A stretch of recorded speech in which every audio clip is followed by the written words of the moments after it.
اسی کے ضمن میں آپ کو ایک مثال بھی دیتا ہوں کہ رسول مکرم صلی اللہ علیہ وسلم کی عظمت اور شان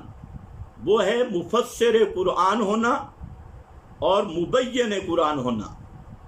مثال کے طور پہ آپ کو مچھلی اور گدھے سے بڑی تکلیف ہو رہی تھی، جو انشاءاللہ ان قریب یہی گدھا اور مچھلی آپ کے لیے مصیبت بننے والے ہیں۔ جہاں میرے پاس قرآن مقدس یہ سورۃ النحل ہے، اس میں اللہ رب العزت فرماتے ہیں، یہ آیت نمبر 14،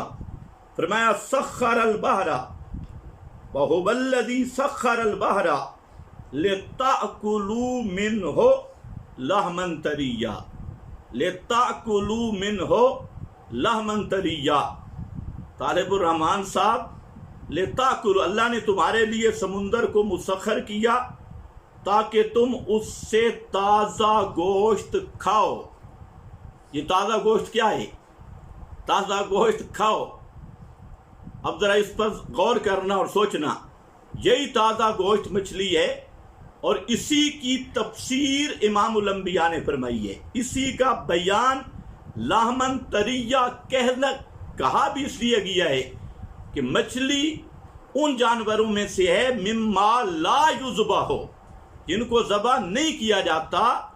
اور مما لا یذبح کے قبیل کو نبی کریم صلی اللہ علیہ وسلم نے وضاحت کے ساتھ بیان کر دیا، اور قرآن نے بھی لتأکلوا بھی کہا،